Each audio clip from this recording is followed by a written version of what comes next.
Well, folks, my magnesign come in, and I'm going to hook it up so that I get AC coupling from my system. A while back I hooked up my critical loads panel, and it's a 60 ampere because I was going to go for a magnesign 48 volt, but I don't buy too many things brand new if I can help myself. So this little guy come up here, it's a 4024, and it still gives me my capability to AC couple, and I got the 120/240 split. So I just added a 30 amp breaker in between, so that'll handle that and it won't overload. And then my MEARC come in, so I got it going. And I've set the battery to custom, which is what it says to do if you're going to AC couple. Right now it's in the afternoon, and 8 panels outside are in the sun, so they're putting out 45 amps. You can see that, so it's hitting 28 volts there. And over here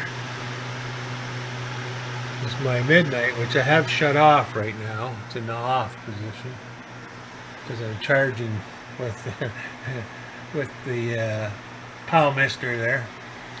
So I know it's charging because there's only 27.3 volts here. So it's all working out. My wife just came in, so I'll just let you go for a while. Okay, so we're still back. Wife's gone. It's not bringing in any watts, right? I got it disconnected. We started at 26.6, we're up to 27.7, so I know it's charging. And this over here now is up to 59 amps, 28.5 now. Somewhere in there it should cut in and dither off those end phase. That's where I'm going to set my dump load on the water heater. I have the water heater in here, but wow, does it ever knock me down when I turn it on. Watch this.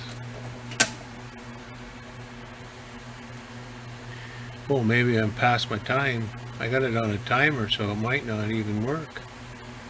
Oh, there's it, drops down to 25. 76, 80 amps. I had that up to 124 amps this morning before the sun come around to my panels.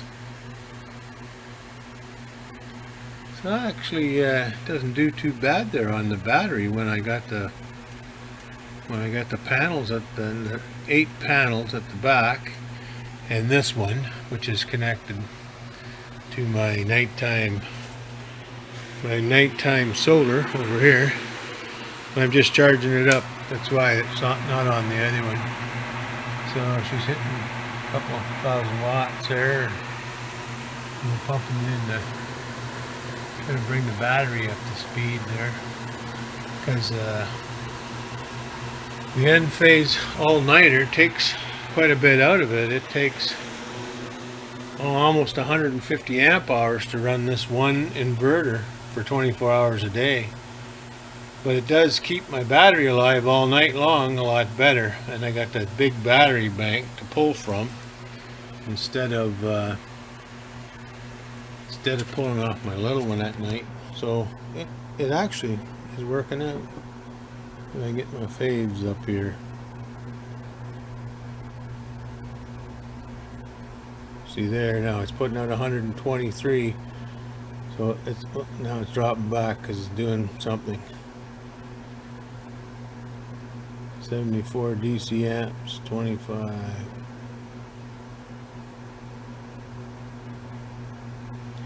14 AC amps, and I got my hot water heater on timer, so I don't know whether I'm gonna have to go see if it's still on. putting in a new room for my battery. It's all going to be enclosed in there. I've been busy. Not busy enough though. Back to my furnace room. Yeah, it is on. So the hot water heater did come on. Oh goodness, you can't see in here. But it says, you can see the red light on. 153. I think it's good from 11 to 3 o'clock. All it does is preheat my water for my on-demand one anyway. Because it's free. On-demand's not. That's hooked straight to my panel. And then I'm going to use my dump load in here later. Okay, well, you guys get the whole view this time. Don't know really what I'm doing, but I'm going to do it. Like I say, I didn't buy too many new things. Well, some new stuff. The Midnight was new, and the controller for the Outback, the Mate 3S, was new. I got my 2 inverters, less than half price for each one of them, and my junkyard lithium. You know, they're a pretty good deal. You can get them balanced and working. I like to get about 6 more of those. Yeah, well, I hooked up an extra couple up here. If I need a lot of extra, I can flip them on. They draw 20 amps when the 3 of them are on. And my Powell mister here is doing what it should. I got the fan on to keep it cool, and I raised it up so that it's off the back. That seems to work as good as anything else I got. Maybe better than most. So I don't know really what else to tell you, other than we got to keep an eye on some of these, on everything until I get it figured out, right?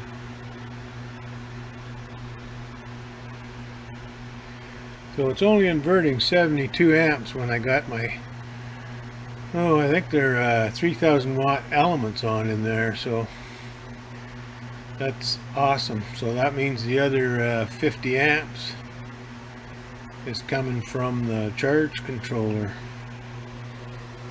from the actual panels. I haven't got everything read up about the magnesign yet. I'm still learning that baby, and I only learned to set my favorites and what I had to do on the MEARC. But that heater works not too bad. It got pretty hot this morning when I was running full tilt off the batteries.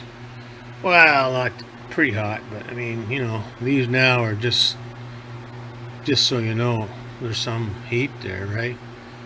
But this morning they were getting uncomfortably warm, and I could beef them up. I got a pair. When I get the other half of this battery here done and converted to 24 volts, I think I'll put in some bigger cables. Anyway, folks, it's been a pleasure. I hope to keep you updated on what I'm doing here. I haven't hooked it up. I haven't hooked it into my main panel yet. I wanted to keep it off grid, so until I could see how to control this battery charging, and the dump load's the way to do it. There ain't no doubt about that. We'll just shut that back off again now. Hot water tank. See what happens here.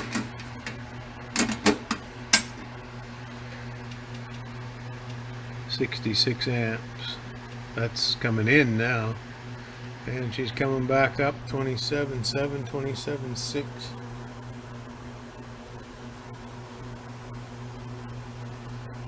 So I used a bit of battery there just for that little bit of time, but you know, 3,000 watts on that element's a lot of juice for a home-based inverter system. But anyway, I love it. Don't know what else to do. I haven't put the dump load on here. I could also, that was my original dump load back there, but it's on that other big tank. So I could switch that dump load over to my regular tank, and then it would keep my battery under control. Or I could try and hook a dump load into the magnesign. They have a diversion load specifically for magnesign. I might buy one, but I'd like to get a deal on one instead, like I did for this inverter. It was a good deal. I waited a long time for a magnesign to come on the Kijiji. They just aren't on there, right? No one gets rid of them. But that one, maybe it's good, maybe it's bad, but it works anyway. It works good. It was somebody shorted it out, so they had to get it rebuilt. So they rebuilt it, and it said, you know, it was good. So I took a chance, and yeah, it's good. All right, folks. Thanks for watching.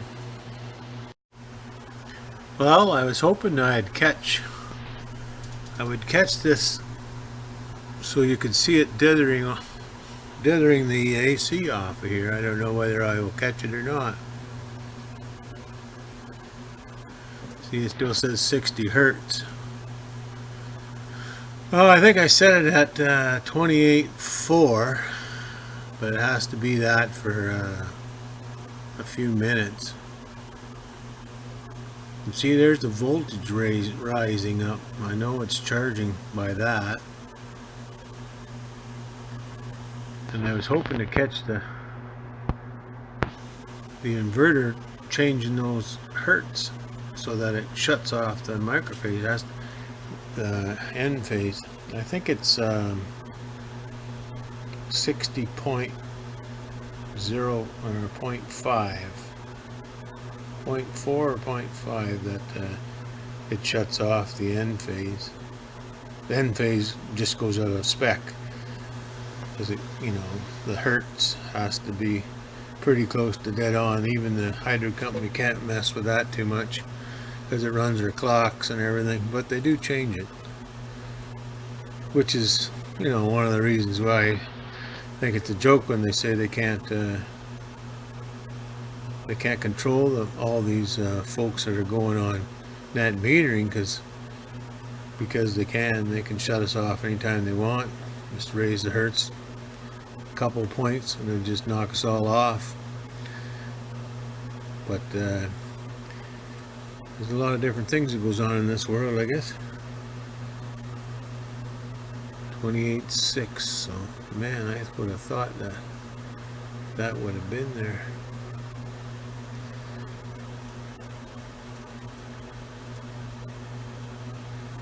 I don't know if I'm going to catch it or not.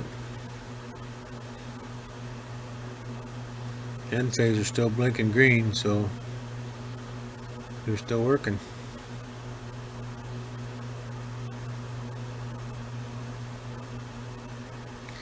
And maybe my box isn't really going to shut them down either. That's why I'm doing this experiment, to see if my box will shut down. Otherwise I'll just put on the diversion load every time. I mean, with the relay that works pretty good anyway, because it's fairly quick and it goes off and on just every time it's supposed to. Works perfect with the other one I got there, but it's only a 120. I wanted a 240 controller, so I could set that up. Set it up right here in the panel on the breaker.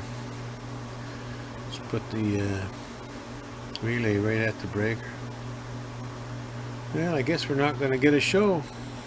Here I thought we could see it actually shut down.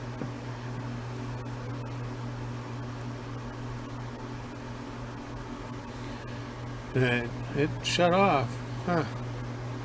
Wow. It does it so quick, I don't think I can catch it. That's because he's up there again now. My 28.6 isn't hurting anything, that's for sure. I charged the other one up to 29 with those eSmart batteries that's allowable. So,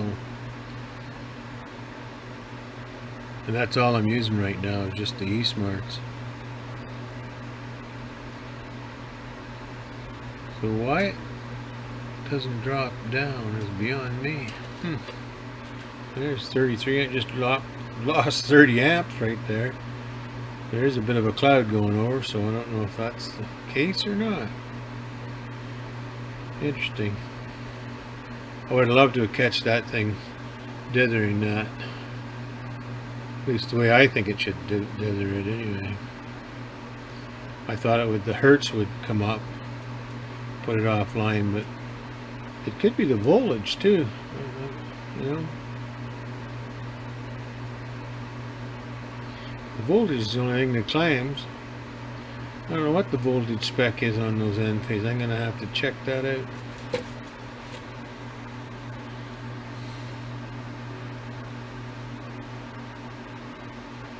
See, she dropped off again. All I know is it's sure charging up my battery anyway. Because I got the I got this disconnected. She was down when I put that heater on. She was down to 25.9, and now she's back to 27.7. Some of that's going to come back anyway, right? But it's climbing every chance it gets. Soon as my panels are only for afternoon anyway. Those are the winter panels, and they're only set for a high degree and like tilt. The tilt is still a winter tilt, and then aim for just a spot for my winter afternoons. But that's all I wanted them for. Yeah, there she goes to 28. Still thinks it's 93%. That part I don't like too much. I was hoping that the midnight would say she's 100% when it got to 28. I don't go by that state of charge on anything. I'm a voltage guy. It's got to be a voltage drop. There's 70 amps coming in there right now. 28.8. Wow.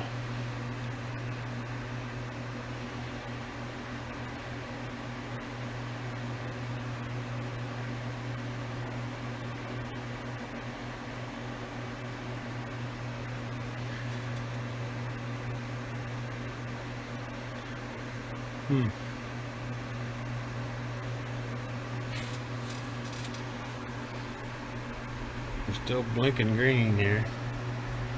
It hasn't taken that offline yet.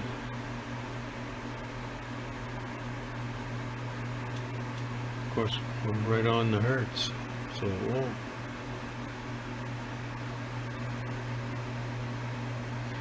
I may have to put an end to my tester. Kick on the heater again. This one's a bit different, 28.8. 28.8. This is still only 28.1. The voltages are different and everything because I had them set so that they would do what they need to do. Once I get the BMS set up, I'd rather my charge controller do the work and the BMS just come along when it needs to, right at the end. Which is what I'm working at right here right now. So, anyway, thanks for watching.